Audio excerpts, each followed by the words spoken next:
அக்கிரா குர்ஷாவை வந்து மிஷ்கினை மிகவும் பாதித்த இயக்குனர் இல்லையா? அவருடைய என்னென்ன படங்கள் உங்களுக்கு வந்து அப்படி ஒரு பாதிப்பு? எனக்கு எப்படி மியூசிக்கில் வந்து ஐயா ராஜா ஐயா எப்படி வந்து எனக்கு வந்து பெரிய ஒட்டுமொத்த இன்ஸ்பிரேஷனும், அதே மாதிரி ஃபிலிம் மேக்கிங்க்கு எனக்கு 2 மாஸ்டர்ஸ் சொல்லுவேன். ஒன்று வந்து அகிரா குரோசவா, இன்னொன்று வந்து கிட்டானோ சொல்லுவேன். குரோசவா வந்து எனக்கு வந்து ஒரு பெரிய ஒரு லிட்ரேச்சருடைய ஒரு ஒரு ஒரு பெரிய மகான் அப்படி தான் நான் பார்க்குறேன். ஆக்சுவலாக அப்படின்னா வந்து அவருடைய கதை சொல்லும் பாங்கு, அவருடைய கதைகள் எந்த இடத்துல அவர் வந்து கிட்டத்தட்ட டாஸ்டாவஸ்கியும் டாஸ்டாயும் நிறைய கதைகள் பண்ணிட்டார். அவர் அவ்வளோ டீப்பராக அவர் வந்து ஒர்க் பண்ணியிருக்காரு. ஸோ அதனால் வந்து அப்புறம் அவருடைய ஃபிலிம் மேக்கிங், அதாவது அந்த ஸ்பீடு, அந்த அந்த அந்த டைனமிசம், அதுதான் என் படத்தில் இருக்கும் நீங்கள் பார்த்தீங்கன்னா அது. ஸோ அவரை பற்றி சொல்லணும்னா அது ஒரு நாள் இன்டர்வியூவில் ஒரு நாள் மட்டுமே மொத்த இன்டர்வியூ அவரை பற்றி நான் பேசலாம் என்ன அப்படின்னு. அவருடைய 7 சாமுராயை மட்டும் நான் கிட்டத்தட்ட ஒரு 2000-3000 வாட்டி பார்த்துக்கிட்டே இருக்கேன். ஆக்சுவலாக அவரை பார்த்துக்கிட்டே இருக்கேன். என்னால் 7 சாமுராய் மட்டுமே கிட்டத்தட்ட ஒரு 3 நாள் கண்டினியூஸாக பேச முடியும். அதாவது ஷார்ட் பை ஷார்ட் என்னால் பேசணும், அப்படி பார்த்துருக்கேன் அந்த படத்தை ஆக்சுவலாக. அப்புறம் அவருடைய பர்ஃபார்மன்ஸ், அந்த மிஃபுனேவுடைய பர்ஃபார்மன்ஸோ, இல்லை மிச்ச தக்கேஷி ஷிமுராவுடைய பர்ஃபார்மன்ஸோ, இல்லை அவங்க ஹசிமோட்டோ ஒக்னியுடைய ரைட்டிங்கோ, இதெல்லாம் வந்து ஒரு பெரிய, அவங்கள பற்றி நான் ஒரு பெரிய கலெக்ஷனே வச்சுருக்கேன். ஜப்பானில் போயிட்டு இங்கிலீஷில் வாங்கினது போக ஜப்பானில் அவரை பற்றி இருக்கிறதே வாங்கி வச்சுக்கிட்டேன். அது இருக்குது மேலே. என்னென்னா 7 சாமுராய் ஸ்கிரிப்ட் ஜப்பானில் எழுதின ஸ்கிரிப்ட் வாங்கி வச்சுருக்கேன். அது ஏன்னா அதை கையில் பார்க்கணுன்னு எனக்கு ஆசை.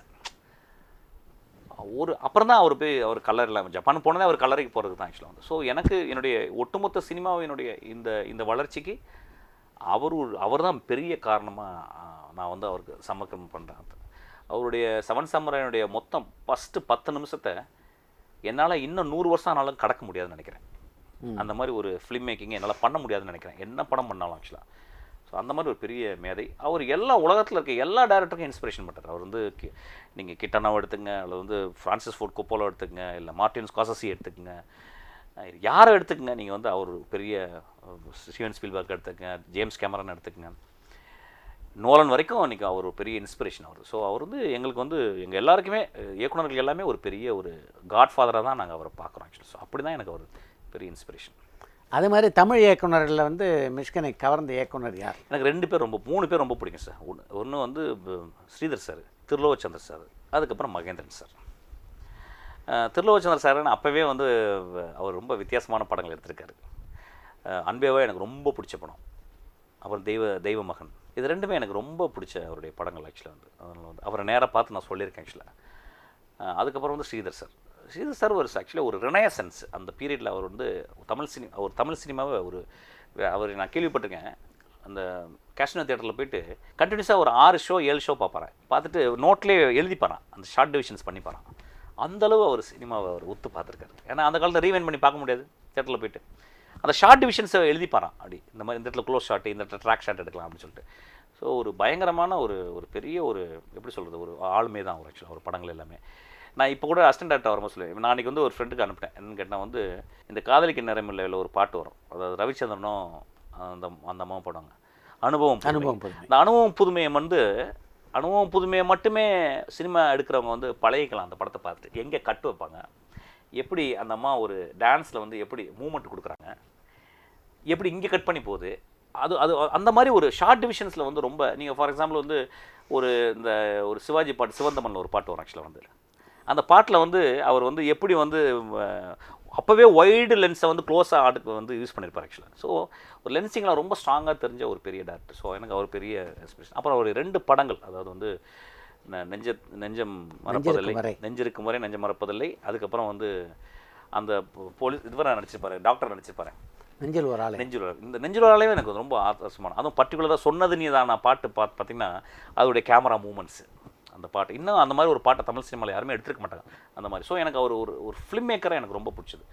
அதுக்கப்புறம் ஒரு ரைட்டராக எனக்கு வந்து ஒரு வீட்டில் கல்யாணம் ஆயிடுச்சு அப்படின்றத, கல்யாணம் அப்படின்னு சொல்லி முடித்த உடனே அடுத்த ஷாட் வந்து உங்களுக்கு வந்து குழாய் ரேடியோவை காட்டி அதில் வந்து மேளம் கொட்டுறதையும், அடுத்த ஷாட்டு ஒரு குப்பை தட்டியை காட்டி இலைகளை நாய் சாப்பிட்றதையும், 2 ஷாட் மூலியமாக கல்யாணம் முடிஞ்சிருச்சு அப்படின்றது. இப்போ நம்மளாம் என்ன பண்ணியிருப்போம், ஒரு பெரிய கல்யாணத்தை காட்டிட்டு அதுக்கு செலவு பண்ணியிருப்போம். அந்த 2 ஷாட்டில் காட்டினார் பார்த்தீங்களா, அந்த ஒரு பெரிய ஒரு ஃபிலிம் மேக்கிங்கராக நான் பார்க்குறேன். தமிழ் சினிமாவில் அந்த ஒரு இடம் வந்து கிட்டத்தட்ட வந்து எல்லாத்துக்கும் ஈக்குவலான ஒரு இடமா பார்க்குறேன்.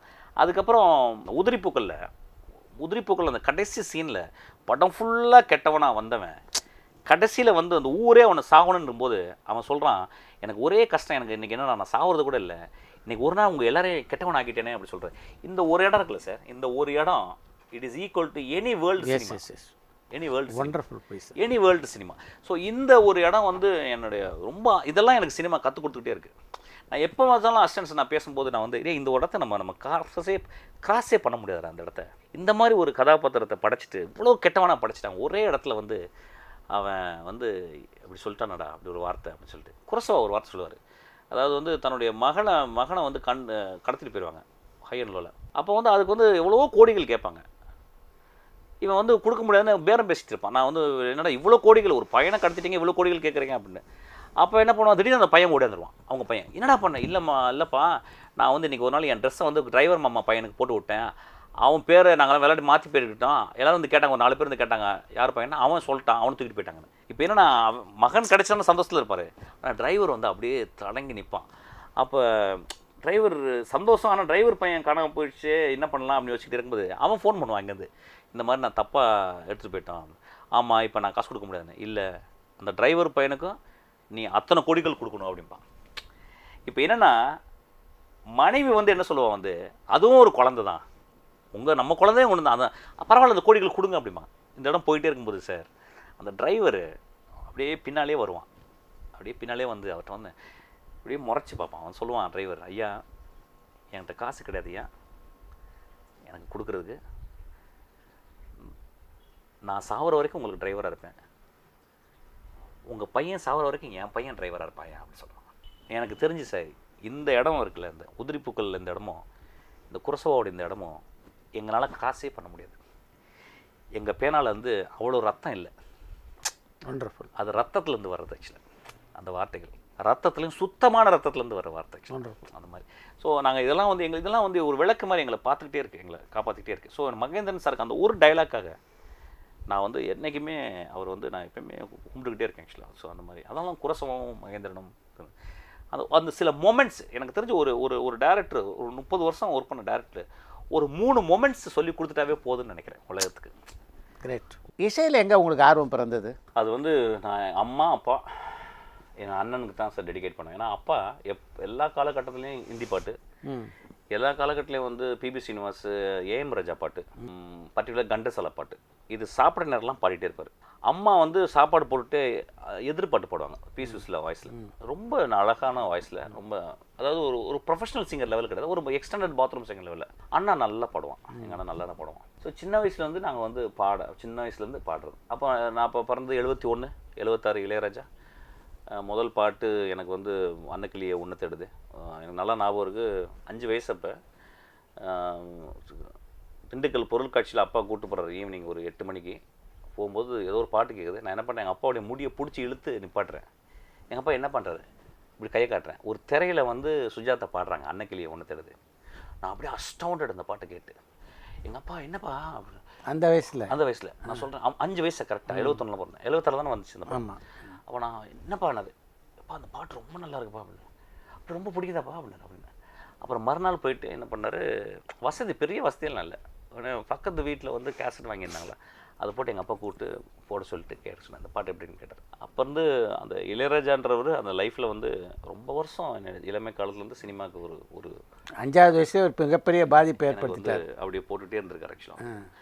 அப்புறம் அந்த பாடல் பாடுறது, அப்புறம் பாட்டு பாடுறது, அப்புறம் காலேஜ் போகிற வரைக்கும் இளையராஜா பாடல். சினிமா ரொம்ப பிடிக்காட்டாலும் இளையராஜா பாடல்கள் இப்போ ஒரு படம் ரிலீஸ் ஆயிடுச்சு அப்படின்னா அந்த படத்தை வந்து பக்கத்து வீட்டில் போடுவாங்க. அப்போல்லாம் வந்து இப்படி ஃப்ளாட்டாக இருக்கும், கேசட் எடுத்து தூக்கி போட்டு உள்ளே போடுறோம். அது வந்து பக்கத்து வீட்டில் வந்து ஒரு அண்ணாவை போட்டார்னா காலைல 9 மணியில் போட சொல்லிட்டு நாங்களே ஜன்னல் பக்கத்தில் வச்சு சொல்லிடுவோம். நிழல்கள் ஒரு படத்தில் நான் நல்ல ஞாபகம் இருக்குது. காலைல 9 மணிக்கு வந்து வாங்கி போட்டார். போட்ட உடனே ஒரு வாட்டி கேட்டார், 2 வாட்டி கேட்டால் 3 வாட்டி போயிட்டார். ஒரு கேசட் முடிச்சுட்டு நாங்கள் திருப்பி மதியானம் போகலை, சாப்பிட போகல. கிட்டத்தட்ட நைட்டு 9 மணிக்கு கேட்டேன் நிழல் பாட்டை. காலைல 9 மணில நைட் வரைக்கும் 12 ஹவர் திருப்பி போட்டே கேட்டேன். அப்புறம் அவங்க அம்மா, அந்த அண்ணனுடைய அம்மா வந்து ஒரே திட்டு விளக்கமத்தெல்லாம் அடிக்க வந்து, அப்புறம் நான் அப்புறம் திருப்பி ஓடி இப்போ எங்கள் வீட்டில் அடி வாங்க சொல்லிட்டு.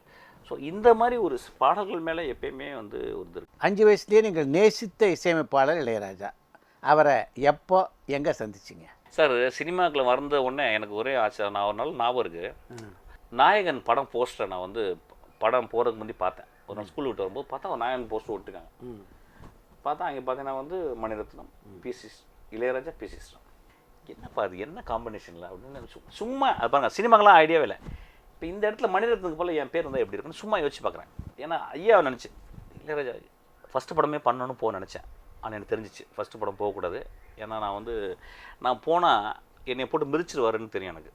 நான் போனால் மிதிச்சிருவார், எனக்கு நல்லா க்ளீனாக தெரியுது. நான் போனால் அவர்கிட்ட எதுவுமே நான் என்ன கேட்குறதுலாம் கொடுக்க மாட்டேறேன், அவர் கொடுக்குறது. ஏன்னா அவரை பற்றி கேட்டிருக்கேன், அவர்கிட்ட போயிட்டு பேச முடியாது. எதனால் அப்படி ஒரு அபிப்பிராயம் இல்லை தெரிஞ்சிச்சு, இண்டஸ்ட்ரியில் வந்த மாதிரி தெரியும். அவர் அசிஸ்டன்ட் டேரக்டர் இருக்கும்போது தெரியுமே. அவர் ஒரு 42 வருஷம் ஒரு டாமினண்ட்டான ஒரு ரூலர் அவர் ஆக்சுவலாக. ஸோ வந்து அது எனக்கு தெரிஞ்சிச்சு. உடனே என்ன பண்ணால் ஃபஸ்ட்டு 2 படம் பண்ணுவோன்னு 2 படம் பண்ணி முடிச்சுட்டு அப்புறம் 5வது நந்தலாலா எழுதும்போது நந்தலாலான்னு எழுதும் உடனே இளையராஜன் தான் எழுதினேன். எழுதிட்டு போய் அப்புறம் போயிட்டு கதை ரொம்ப பிடிச்சிச்சு. வந்து ரொம்ப கதை பிடிச்சிட்டு நான் பண்ணுறேன் அப்படின்னா அப்போ நல்லா ரொம்ப ஒரு வருஷம்லாம் லேட் ஆகி அப்புறம் திரும்பி பண்ண ஆரம்பிச்சேன். எல்லாம் பாட்டெல்லாம் பண்ணி முடிச்சுட்டு என்ன பண்ணுறாரு, 5 பாட்டு பண்ணார். 3 பாட்டு எடுத்துட்டேன், 2 பாட்டு தான் படத்தில். ரீரெக்கார்டிங்லாம் போனால் பெரிய சண்டை. எப்படி சண்டைனா வந்து இப்போ முதல் சீனில் பார்த்தீங்கன்னா அதில் வந்து ஒரு தண்ணியில் வந்து இந்த இலைங்கள்லாம் இப்படி செடிங்கள்லாம் போகிற மாதிரி இருக்கும். அது என்ன சீன்னா வந்து 42வது நாள் ஷூட் பண்ணும்போது அப்படியே நான் தம் அடிச்சிட்டே போயிட்டு அப்படியே மூத்திர நிலைக்கலான்னு போகும்போது பார்த்தா ஒரு தண்ணி போகுது, அதில் அந்த இலை போகுது. அடடா இதுதான்டா ஷாட்னு வந்து ஓடியாந்து அந்த மறுநாள் காலையில் ஒரு ஃபுல் டே அதை எடுத்து முடிச்சு ஃபஸ்ட்டு சீன் போட்டவுடனே இளையராஜா பார்த்த உடனே ரொம்ப எக்ஸ்ட்ரானரியாக இருக்குது அப்படின்னு கீபோர்டில் உட்காந்து நான் டக்குன்னு கையை பிடிச்சேன். ஐயா மியூசிக் கூடாது என்ன பண்ணாரு, இதுக்கு என்ன சார் பண்ண போகிறீங்க, இதுக்கு ஒரு எக்ஸ்ட்ரானரியாக ஒரு மியூசிக் போட போகிறேன் சார், போட்டுறாதீங்க சார் அப்படின்ட்டு. இப்படி முதல் படத்தில் முதல் ரீரெக்கார்டிங். சூப்பர். என்னது கையை வைக்க உடலை இவ்வளோ அழகாக இருக்குது, இது போய் வச்சுங்க. நான் சொன்னேன் சார் இதான் சொல்லிட்டீங்களா அழகாக இருக்குன்னு. அதுக்கப்புறமே அந்த அழகுக்கு மேலே நீங்கள் அதான் அழகாக இருக்குன்னு சொல்லிட்டீங்களே சார். டேய் நான் 45 வருஷம் டைட்டிலில் மியூசிக் போடாமல் நான் வந்து இருந்ததே இல்லை, ரொம்ப நல்லதாக போச்சே, இந்த படத்தில் இப்போ போடாமல் இருங்க சார். அப்புறம் என்ன பண்ணார், இன்னும் லாஸ்ட் ஆர்குமெண்ட். அப்போ என் ரசிகர்லாம் ஒத்துக்க மாட்டேன், உங்கள் ரசிகர் ஒத்துக்கவே வேணாம் சார், இந்த இடத்துல மட்டும் பாட்டு போடாங்க அப்படின்னு என்ன பண்ணார், ரொம்ப கோவமாயிட்டு நீ வெளியே போ அப்படின்ட்டு நேச்சுரலாக சொல்லுவார். இதெல்லாம் நான் இந்த சீன்லாம் முன்னாலே நடந்திருக்கு நிறைய பேருக்கு. இந்த சீனில் எனக்கு தெரியும், அதில் என்னை எந்த பாதிப்பும் இல்லை. அப்புறம் அவர் நான் ரொம்ப தெளிவாயிட்டேன். ஒரு பெரிய கட்டை எடுத்து மண்டையில் அடிச்சு 2ஆ பொழந்தா கூட போயிட்டு வராங்கன்னு சொல்லிட்டு தான் போகணும் இல்லையா, எந்த கோபமும் வராது. ஸோ போயிட்டு வந்து பிரிட்ஜ் ஏறி இறங்குறேன். எங்கே நம்ம இந்த நுங்கம்பாக்கம் போய் ஃபோனு திருப்பி வரனார். திரும்பி போனேன், திரும்பி காட்டினேன். இங்கே எங்கே மியூசிக் போடுறதுன்னு கேட்டார். என்னன்னா 1 நிமிஷம் 45 செகண்ட் ஒரு ஷாட், ஒரு க்ளோஸ்அப். எங்கே போன அப்போ நான் சொன்னேன், இல்லையா இந்த இது எப்படி எங்கே சொல்லு, கரெக்டாக சொல்லு, ஏன்னா நீ டிக்டேட் பண்ணுறேன் நீ அப்படின்னு. இல்லைங்க இந்த இடத்துல போட்டோம்லாம் ரொம்ப சிரிச்சு வெளியே போட அப்படின்னா திருப்பி. இப்படி தான் அவர் கூட அது சண்டை அன்பு போனவுடனே காலை தொட்டு கும்பிட்டு எல்லா பாவத்தையும் கழுவிடுறது. அதுக்கப்புறம் எனக்கு இப்படி தான் வேணும் அப்படின்றது. இன்னைக்கு வரைக்கும் அந்த சண்டை போய்கிட்டு இருக்கு. உங்கள் சண்டை வந்து காரசாரமாக பல மேடைகள்லேயே நடந்திருக்கு. அதாவது எப்படின்னா சண்டைன்னா சண்டை அப்படியே சண்டை சார். ஆக்சுவலி அது இப்போ கூட பார்க்கலாம், என் மூஞ்சிலே முழிக்காதான்னு இருக்காரு. ஆக்சுவலி நான் பின்னால் போய் அவர் பின்னால் தான் போய் பார்க்க போகிறேன். அப்படி தான் நினச்சிக்கிறேன். நெக்ஸ்ட் பின்னால் போய் பார்க்க போகிறேன். ஏன்னா நீங்கள் தான் மூஞ்சில் முழிக்கணும், அதான் பின் தலையை பார்க்குறேன் அப்படின்னு நினச்சி சொல்லலான்னு இருக்கேன். எப்போ இது என் மூஞ்சில் முழிக்க இது லாஸ்ட்டு இது ஒன்றா நினச்ச பாட்டுக்கு என்னாச்சுன்னு கேட்டிங்கன்னா, நிறைய டியூன் போட்டார். நான் வந்து இல்லைப்பா எனக்கு நல்லா வேணும் அப்படின்னு. நீங்கள் எத்தனை டியூன் கேட்பேன், நீங்கள் போட்டே இருங்க எனக்கு வந்து சொல்கிற வரைக்கும் அப்படின்னு. ரொம்ப நாள் 2-3 நாள் போயிடுச்சு கம்போசிங். அப்புறம் ரொம்ப கோவமாயிட்டார்.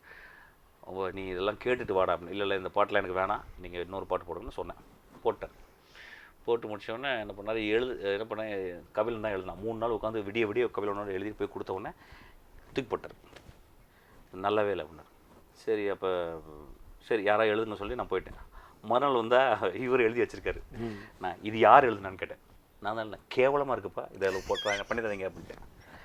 உள்ளே போய்ட்டு சரி அவனே எழுத சொல்லு அப்படின்ட்டார். சரி அந்த பாட்டை எழுதிச்சா. இப்போ பாருங்கள் ஒரு பாட்டுக்கு என்னென்ன. அடுத்து வந்து ஒரு பையனை நான் என்ன பண்ணிட்டேன், ஒரு பையனை கூப்பிட்டு ஏதோ ஒரு பேர் சொல்கிறேன், அந்த பையனை தான் அந்த பாட்டு பண்ணேன். சார் இதுக்கு வந்து இவன் தான் பாடுறான், யார், சித்ஸ்ரீராம் தான் பாடுறான். சித்ஸ்ரீராம் பாடவே கூடாதுன்றது. நான் சித்ஸ்ரீராம் தான் பாடணுன்றேன். ஒரு 5 நாள் சண்டை சார்.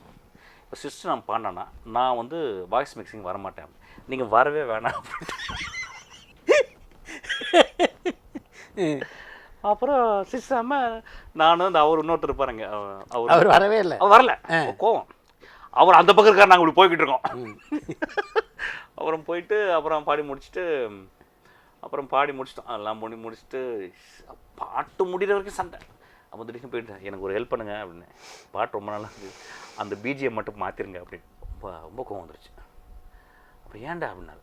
நல்லா தானே பிஜி நல்லா இருக்குப்பா, ஆனால் நான் கன்சீவ் பண்ண ஒரு ஒரு ஷார்ட்டு நிறைய ஷார்ட்ஸ் கன்சீவ் பண்ணியிருக்கேன், அது ரொம்ப முக்கியமான ட்ராமா, அது வந்து ரொம்ப இதமாக இருக்கணும், அந்த மாதிரி பண்ணி கொடுங்க. அப்புறம் அப்படியே சிரிச்சிட்டே பண்ணி கொடுத்தாரு. ஸோ இப்படியே இப்படியே ஏன் சிரிச்சு நான் பாடக்கூடாதுன்னு சொன்னார் அவர்? தெரியல அவருக்கு என்னமோ, அவர் ஏதோ ஃபீல் பண்ணியிருக்காரு. அது உண்மைதான். அது சரி, அவர் மியூசிக் டைரக்டர், அவர் ஃபீல் பண்ணுறது கரெக்டாக கூட இருந்தது.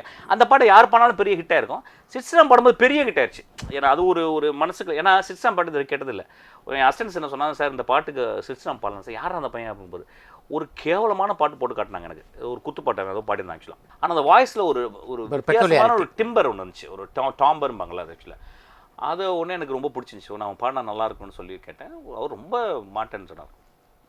மாட்டேன்னு சொல்லலாம், தப்பு இல்லையே, ஒரு கிரியேட்டிவ் சண்டை தானே இது, ஒன்றும் பெரிய மரியாதை கொடுக்க மாட்டேன்றாரு. வச்சு ஒரு நாள்லாம் திட்டுவார், ஃபுல் டே திட்டுவாருனே உட்கார வச்சு. அதாவது அப்படியே கண்ணீராக கொட்டும், எனக்கு அப்படியே ஓன்னு கொட்டும், அப்படியே திட்டுவார். என்ன ஏன் கண்ணீர் வரும்னா, மரியாதை கொடுக்கலன்னு சொல்லுவார். எப்படி உலகத்தில் நான் என்ன சொல்லியிருக்கேன், எங்கள் அம்மா சாவுக்கு போகும்போது இளையராஜா செத்துனா திரும்பி போயிடுவேன்னு சொல்லியிருக்கேன். எங்கள் அம்மா புதைச்சிருங்க தூக்கிட்டு இளையராஜா, அந்த அளவுக்கு நான் அவர் நேசிக்கும் போது மரியாதை கொடுக்கலன்னு எனக்கு ஒரே கோவம் வரும். எனக்கு பயங்கரம் கோவத்தில் அழுக வரும். யோ என்னையா அப்படி பண்ணுற, நீ உயிர் எடுக்கிறேன். இதெல்லாம் மீறி ஒரு பெரிய ஜீனியஸ் அவர். என் வாழ்நாளில் வந்து எனக்கு தெரிஞ்சு எங்கள் அம்மா காலை தொட்டு கும்பிட்டுருக்கேன், 2-3 காலை தொட்டு கும்பிட்டுருக்கேன். இந்த கால்கள்லாம் கூட ரொம்ப புனிதமான காலை, அவருடைய காலை நான் பார்க்குறேன். அவர் கீழே எப்பயுமே உட்கார்ந்துருக்கணும் அப்படின்னு நான் நினைக்கிறேன். ஒரு பெரிய ஒரு இதுவாக நினைக்கிறேன். இப்போ நிறைய பேர் இது ரொம்ப ட்ராமாட்டிக்காக இருக்குன்னு நினைப்பாங்க. எனக்கு தெரியும் என்னுடைய படத்துக்கு அவர் என்ன கொடை பண்ணியிருக்காருன்னு தெரியும். இந்த படத்துக்கு எடுத்துங்க, அந்த பாடல் வந்து நான் எல்லாம் சண்டைலாம் போட்டேன்ல, ஆனால் அந்த ஹார்மோனிய கட்டைகள்லேருந்து தானே அந்த பாட்டினுடைய உயிரே வந்துச்சு. அந்த படத்தினுடைய பெரிய வெற்றிக்கு அந்த காட்டு ஒரு பெரிய காரணம். ஸோ அந்த மகான்கிட்ட வந்து நான் இருந்த காலங்கள் வந்து எனக்கு ஒரு பெரிய ப்ரிவிலேஜ். அவர்கிட்ட நான் சண்டையெல்லாம் போட்டிருக்கின்றது எனக்கு பெரிய ப்ரிவிலேஜ் ஆக்சுவலி. அந்த சண்டை வந்து எப்படின்னு கேட்டால் வந்து ஒரு கோழி வந்து குஞ்சம் மிதிக்கும் பாருங்கள், அந்த மாதிரி தான் நான் அவரை பார்க்குறேன் ஆக்சுவலாக. வந்து என்னுடைய தாயாக தான் அவரை பார்க்குறேன். ஸோ எனக்கு பெரிய உரிமை இருக்குது. எனக்கு தெரிஞ்ச தமிழ் சினிமாவில் இந்த அளவுக்கு யாருமே உரிமை எடுத்துக்கிட்டது இல்லைன்னு நினைக்கிறேன். ஸோ அது I am so happy actually. Ilaiyaraaja தூரத்துலேருந்து பார்த்துருக்கீங்க, கிட்ட இருந்து பார்த்துருக்கீங்க, என்ன வித்தியாசத்தை ஃபீல் பண்ணுறீங்க? எனக்கு மியூசிக்கல் அவர் வந்து ஒரு பெரிய ஜீனியஸ், அவ்வளோதான். மிச்சப்படி நான் அவர் எதுவும் பேசுவேன். அவர் நிறைய என்கிட்ட வந்து நிறைய ஃபிலாசபிலாம் பேசுவார், மதம் சம்மந்தமாக நிறைய விஷயம். எனக்கு அதெல்லாம் ஒன்றுமே எனக்கு ஐயா எனக்கு இதெல்லாம் உடன்பாடே கிடையாது. நம்மளுக்கு இதெல்லாம் உடன்பாடே கிடையாது. நம்ம ஏரியா இல்லை, நம்ம ஏரியா அது கிடையாது.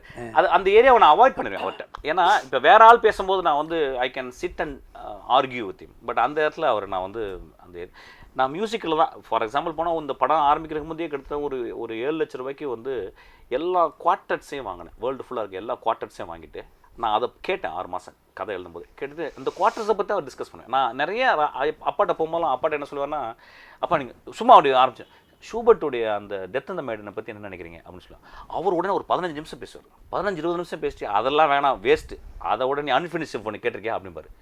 அன்ஃபினிஷ் சிம்பனி கேட்டேன், எனக்கு பிடிக்கலையே அப்படின்பாரு. ஏன் அப்படி ஒரே சண்டை அப்படியே அப்படி. ஸோ அவரை இப்படியே பண்ணிக்கிட்டு இருப்பேன். இது எங்களுடைய ஆனால் என்னென்னா அவர்கிட்ட ரொம்ப எனக்கு ரொம்ப பிடிச்சேன். இவ்வளோ வருஷம் அது நான் மட்டும்தான் கண்டுபிடிச்சேன்னா மிச்சவங்களும் கண்டுபிடிச்சல. இந்த 45 வருஷம் சினிமாவில் இருந்திருக்காரு. நான் ஒரு நாள் போகும்போது எந்த நாளுமே அவர் என்கிட்ட காசிப் பேசினதே கிடையாது. என்னை இப்படி எவ்வளவோ மன வருத்தங்கள் அவருக்கு இருக்குது. கரெக்ட். ஒரு நாள் கூட ஒரு காசிப்பாக ஏதோ இந்த விஷயம் சினிமாவில் நடந்த விஷயம் எனக்கு இந்த மாதிரி இவங்க பண்ணிட்டாங்க அப்படி எதுவுமே பேசினதே இல்லை.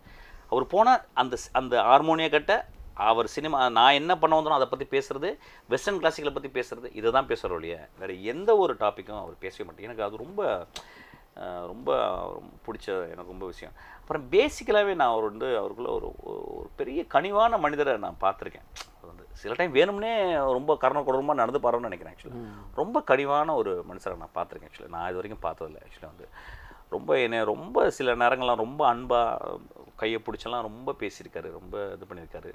I am very gifted sir. நான் லைஃப்பில் ரொம்ப சொல்லுவேன். ஆக்சுவலாக இப்போ நீங்களாம் அவர் கூடலாம் இருந்து வந்திருக்கீங்க.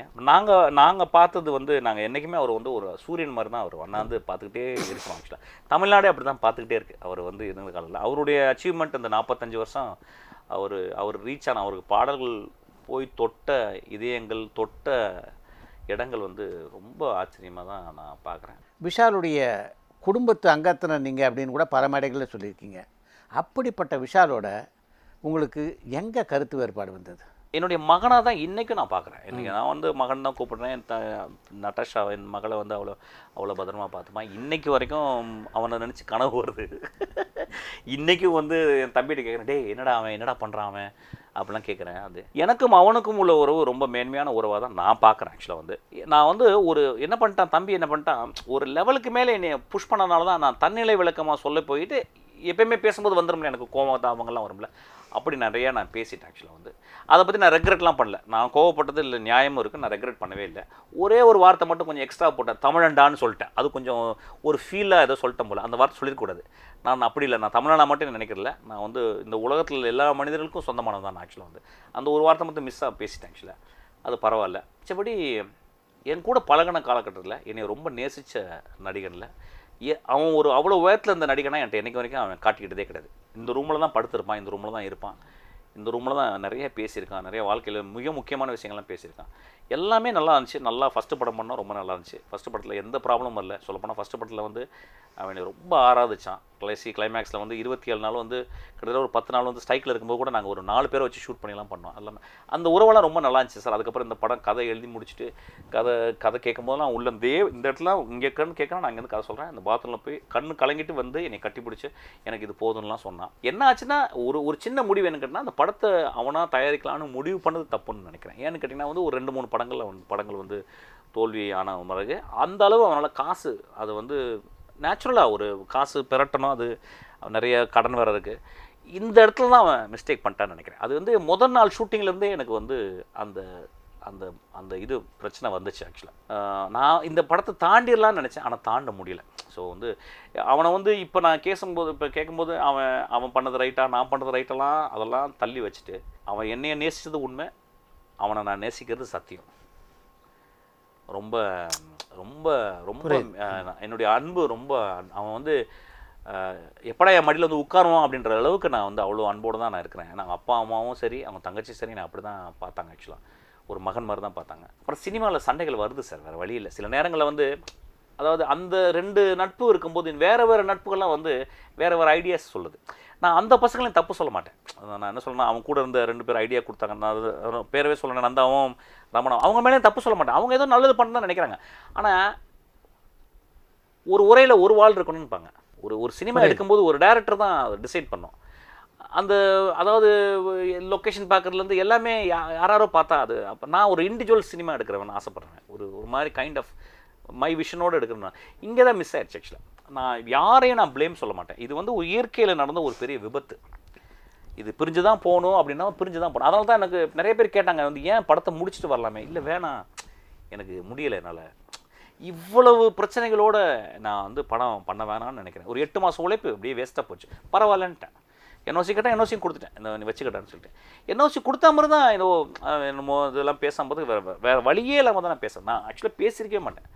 அதாவது இந்த மாதிரி பிரச்சனை ஆகி தம்பியை அடிக்க போய் அன்றைக்கி தம்பியை அடித்தது கூட நான் போய் அவனை விஷால் முன்னால் என் தம்பியை அடித்தேன். எப்படா நீ அண்ணா முன்னால் வாயை நீ எதிர்த்து பேசலான்னு அடித்தேன். அவன் அம்மாவை தப்பாக பேசுகிறான், எல்லாம் பேசுகிறான். அப்போயும் நான் வந்து என்ன சொன்னேன், 3 வருஷம் அண்ணான்னு கூப்பிட்டு கேட்டேன், அவனை எப்படி எதிர்த்து பேசலாம், அவன் கோவத்தில் பேசுகிறான்டா அப்படின்னு தான் சொல்லி என் தம்பி அடித்தேன். இதெல்லாம் சத்தியம்தான், அது அவனுக்கே தெரியும். ஆக்சுவலாக அதுக்கப்புறம் நடந்த விஷயங்கள் சார், அந்த நிகழ்ச்சிக்கு அப்புறம் நடந்த விஷயங்கள் ரொம்ப மனசை ரொம்ப பாதிச்சிருச்சு. அப்படி இன்னைக்கு வரைக்கும் பாதிக்குது எனக்கு. அதாவது அவன் நல்லா இருக்கணும்னு தான் நான் இன்னைக்கு வரைக்கும் ஆசைப்பட்றேன். அவன் இன்றைக்கி நல்லா இருக்கணும்னு தான் நான் ஆசைப்பட்றேன். ஆக்சுவலாக வந்து அவனுக்கு வந்து நல்ல கதை எழுதி கொடுத்தேன். அவன் வந்து அந்த கதையை கேட்டு கண்ணீர் வடித்தான். அந்த நல்ல கதை நான் சொன்னான். அப்புறம் அது வந்து அப்படியே போச்சு. நான் அப்போ தான் என்ன யோசிக்கன்னா, பெரிய சரி பரவாயில்ல, இது ஒரு விபத்து, அவ்வளோதான், அது போட்டோம், அப்படியே போட்டுன்னு விட்டுட்டேன். ஆக்சுவலாக நீங்கள் டைரக்ட் பண்ண நடிகர்களில் மிகவும் நெருக்கமாக இருந்தது விஷால் தான். அவரோட கருத்து வேறுபாடு வந்தபோது அதை தவிர்க்கிறதுக்கு முயற்சி பண்ணவே இல்லையா நீங்கள்? சார் இப்போ என்னாச்சுன்னா, பேட்ச் பண்ணுறதுல வந்து ஒன்றுமே இல்லை சார். பேட்ச் பண்ணுறதுலாம் நடந்துச்சு சார். அதாவது தமிழ் சினிமாவில் முக்கியமான ஆளுங்களாம் வந்து பேட்சப் பண்ணாங்க, நானும் பேட்சப் பண்ணிட்டேனே. இல்லை, இது பிரச்சனை வெளியில் வரதுக்கு முன்னாடியே சொல்லு. வெளியே வரக்கு முந்தைய முடியலை சார். எவ்வளோ இழப்புகள் பார்க்குறது. எவ்வளோ என்னுடைய கோ டைரக்டர் ஒருத்தன் அங்கேருந்து கன்னடாலேருந்து ஒருத்தன் வந்தான். அவன் 1 பைசா சம்பளம் கூட வாங்கலை. அவன் வந்து மனசு உடைஞ்சு போயிட்டான் அப்படியே. அதுக்கப்புறம் வந்து நிறைய பேர், ஸ்ரீகாந்த் வந்து என் கூட வந்தார், அவர் வேலையை தூக்கிட்டாங்க. எவ்வளவு தாங்கிறது உண்மை. அது 32 நாள் விளக்கும் ஷூட் பண்ணுறேன். காலை வேறு அடிபட்டுட்டு ஜுரம் வேறு அடிச்சுக்கிட்டு நான் ஷூட் பண்ணுறேன் அந்த குளிரில். முடியல ஒரு லெவலுக்கு மேலே. அதுக்கப்புறம் வந்து இந்த சம்பள பிரச்சனை சம்பளம் கேட்டு என்ன சார், போன படத்தில் ஒர்க் பண்ண அதே சம்பளத்தை இந்த படத்துலையும் ஒர்க் பண்ண எப்படி ஒர்த்த முடியும்? அப்புறம் வந்து துப்புரவாளம் ஓடலைன்றான். எல்லாருக்குமே தெரியும் துப்புரவாளம் ஓடிச்சுன்னு தெரியும். ஆக்சுவலாக ஓடலைன்னா எப்படி புரியவே இல்லை. ஓடலைன்றதை ஏன் 2வது படம் பண்ணோம்? துப்பறிவாளன் 1 ஓடலை, ஓகே சரி, நீ சொல்கிறபடி ஓடலை, அப்போ ஏன் துப்பறிவாளன் 2 எடுக்கணும்னு கேட்குறேன். ஸோ அப்போ அதே சம்பளம் எப்படி அது ஒரு அடிமை மாதிரி எனக்கு தெரியல. அது தப்பு இல்லையா? அது வந்து எந்த லெவலில் போனாலும் அது வந்து அது ஒரு கேபிட்டலிஸ்டிக் இதில் அது தப்பு இல்லை அது. ஸோ அதனால் சரி, அவனை வந்து நான் வந்து அவனுக்கு இந்த டைமில் பல அழுத்தங்கள் இருந்ததுனால என் கூட வந்து முரண்பட வேண்டிய நிலைமையாக போச்சுன்னு நினைக்கிறேன். ஸோ அவன் பாயிண்ட் ஆஃப் வியூலேருந்து நான் யோசிச்சு பார்க்குறேன். அவன் நிறைய அழுத்தங்கள், நிறைய ப்ரெஷர், அவன் வந்து அவ்வளோ ப்ரெஷரில் இருந்தான் அதெல்லாம். அப்போ நான் வந்து ஒரு சின்ன தவறுகள் பண்ணும்போது கூட வந்து அவனுக்கு வந்து இதுவாக போயிருக்கும். சில டைம் லேட்டாக வந்தேன்னு சொல்கிறான். லேட்டாக வந்திருக்கலாம், என்னப்பா அதனால் என்ன, லேட்டாக வந்தால் என்னப்பா, தப்பே கிடையாது, என்ன லேட்டாக வந்தால் என்னப்பா, அது ஒரு சின்ன விஷயங்கள்லாம் பூதகாரப்படுத்தப்பட்டுச்சு ஆக்சுவலாக வந்து. அப்புறம் வந்து ரொம்ப செலவெல்லாம் பண்ணவே மாட்டேன் நான். எப்படி நான் செலவு பண்ணேன்னு எனக்கு அசிங்கமாக இருக்கும். எப்படி செலவே இல்லாமல் ஒரு படம் எடுக்கலான்னு தான் பார்ப்பேன் ஆக்சுவலாக. ஸோ அதெல்லாம் நிறைய அப்படியே வந்துச்சு. மறக்க ஆசைப்பட்றேன் சார். பாவம் நல்ல பையன் அவன், நல்ல பையன். நான் அதில் வந்து நல்ல பையனா எனக்கு அவன் ரொம்ப டீப்பரெல்லாம் தெரியாது. என் கூட வளர்ந்த 3 வருஷ காலங்களில் அவன் ஒரு நாள் நைட்டு வந்து என் கூட நீ வந்து நாமினேஷன் பண்ணு, தேர்தல் நில்லுண்ணா, எனக்கு அப்படின்னு என்னன்னே தெரியாது. சொன்னதுக்காக நான் உடனே போய் நின்றேன் ஆக்சுவலாக. ஸோ அப்படி தான் எங்கள் உறவு இருந்துச்சு. பண்ண உனக்கு என்னடா வேணும் அப்படி தான், உனக்கு இது என்ன வேணும் அப்படின்னா, அது அப்படியே செதஞ்சு போச்சு ஆக்சுவலாக. ஸோ ரொம்ப வருத்தம் எனக்கு. பட் பரவாயில்ல, ரொம்ப பிரச்சனை இல்லாமல் இருக்கேன். ஒரு வேளை அந்த படம் ஆரம்பித்து போனால் பெரிய பிரச்சனையாக இருக்குன்னு நினைக்கிறேன் ஆக்சுவலாக. அது கடைசி வரைக்கும் சண்டை போட்டு அது தேவையில்லை. அது இப்படி முடிஞ்சது கரெக்டான முடிவு தான் நினைக்கிறேன். அதுக்கப்புறம் விஷாலை சந்திக்கலையா? அதுக்கப்புறம் சந்திக்கலை சார். நல்லா இருக்கணும், அவன் நல்லா இருக்கணும், அவன் வந்து நல்லா இருக்கணும். நான் நிச்சயமாக நான் இயற்கையை வேண்டிப்பேன் ஆக்சுவலாக. அவன் வந்து எந்த பரிசுத்தமாக அவன் வந்து நல்லா இருக்கணும்னு தான் நான் நினைக்கிறேன் ஆக்சுவலாக. பரபரப்பான சினிமா செய்திகள், நட்சத்திரங்களின் பேட்டிகள், சினிமா வரலாறு ஆகியவற்றை பார்க்கவும் படிக்கவும் உங்களுக்கான இணையதளம் tourantalkies.co.